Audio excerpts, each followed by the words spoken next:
deforestation and I call about now forestation I was under now beyond repair. Thank you. After the you know the put on a capital of the so na if of your neighbor I ask you even airport of the airport so on up one I ask so of my bishop, I'm going to very regarding your vision because now part of your developmental manifestos in Akawamaka south, south, and southeast. Yeah.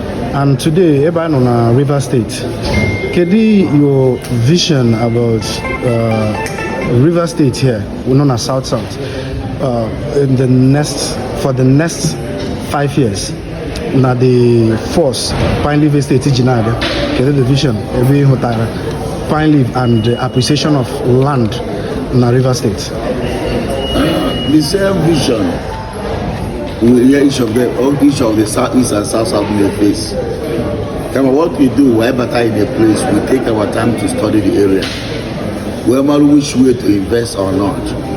Macaron, some people Bapu also there now at Yokuta, which my father was one of the company. General 1,000 housing units on an area they outskirts. That 1,000 housing units, because nobody wants to move there. When I want to study an area, mother wants to live where everybody very close to the capital, to this and that. The way they acquire property there were low cost houses. I believe that helping the civil servant will make more statements when it comes to real estate. When the civil servants are just more than the federal government does, with a better opportunity.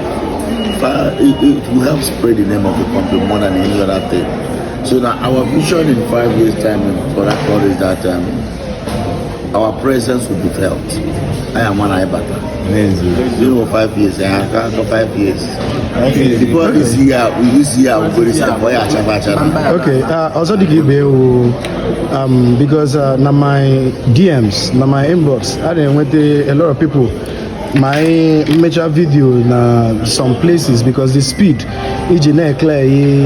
some bush places now develop here, they are alarming. Like it is encouraging for me, but the questions then went in my inbox would that now your developmental strategy now maybe in the next 10 years or in the next couple of years now get a large scale of deforestation now and it will affect our ecosystem. And when you keep Makarat only book when I see the Rami only book Ala and there's about to you Baman Queen. Imam baby the Lebanon and Abuja Imanaka and UK Paris. So you know code your camera. We are now 21st century. Ndibona and I'm a progressive I you with deforestation and I call about now forestation I was under now beyond repair. Thank you. After you know the put on a capital of your ideas on Apala. If of your neighbor I ask you even airport of your airport so on Apala I ask so of your even at schools of your junior school I ask you all of you. Okay. And then again, okay. Even as we speak, there were so many hundreds of thousands of land. Now, a rural area by alcohol, we're going to urban. So I'm going to be what I did by a Japota, could do little, what can you feel me now? What's your name? It's Lagos Malagato. As far back as 70s, they created, they make my first tag. Really get the estate in Lagos, we go back and then we put more land than in Lagos.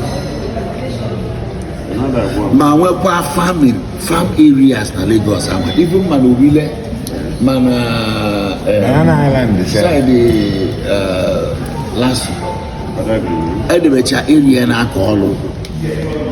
It does not stop you with farm areas. Just like you do, I want to say, farm estates, which Nandia farm estate. all of it from South Africa is important than Ghana. So, the minor. India one you cook, Fabian go nana, Hako Kenya wall. Nambudu Miri Lugo. I am when I can get the Maya call. It's over 2,000. Fabia will go releasing Kenya all one. Now go far. So, okay, by this time around, what if you me can Igbo, Papa second day get him and it's in a Facebook, only Igbo bomb. See now all the rooted na Abuja, Mubia Kenya Yana. I all these houses I now na south east and south. I end civil servants no eba on our own term. Come on, Balofa. Take us to Balofa. Una in a be affordable. Over on either say 120 million West period over the years, which others does. It's just 20. It is cheap, affordable, and the payment is wonderful. The payment system. So far, what gear, Fasike Butier. Now we are building on the land we bought in southeast and south. They are asking us to come back. We will be given free land. Onye banye anama iwekwara now an ego where they clear and they chew all about. Man, as people that understand power lies in development. That's why you want to hatch up. Onye one no eba ko you na ako no gonna bend them mari dey kuna be fa amaka. Man not planning me oji mama. And that planning now comes from real estate. Makara won egba ndị agent gide agala ana ịma na ebe na yere go prophetess peace anwa eyele kpọchi epụta kwa ọdịkwa ka benda ana because it will not be planned. Mana ọnwụ na estate handle onya epụta na ife alụ ebe anwa will make a lot of sense. By the time I do na 300 or 500 places onye nata from abroad ihe anwa na-eme na ọ na-afụli ọbụkaba ya eme gịnị ebu na afụ ndị kpụ atụrụ. Okay, Emma, I say, Emma, we maybe Nimen that commented about deforestation due to your developmental strategies. When they commented based on the security part, comment the way you have been approaching things that now you have reduced insecurity because a lot of people, especially now within Anambra Imo, as in Anden Wapo, our forest, and you have done exceedingly well. Presently, Abuja. When summit Abuja. So when I mentioned Ihite, one woman stood up. And one came from Ihite. Simuke offer money and Ihite because no one offer Ihite nine. Yes. And see that particular offer one of their papa. Na I Butia. When we did about where can we go they very happy. Na ya offer befa. Na Butia. And at that present now where I imagine and Butia offer. Imagine we go north yam. It is where Uche also there. Before the police were banned away clear. Yes. It were people dinner on more than there. At a volume money by let's say about Machapoka, Ulumbaji, Achua Force, away with the police team, I'm making it clear. Up and not decide the airport, very close to airport, and off your two. Igbo ndị ọma, Igbo ndị m nagarozi. Onye mụ na ya nụta wo International Archbishop Dr. Onyeka Nzekwesị.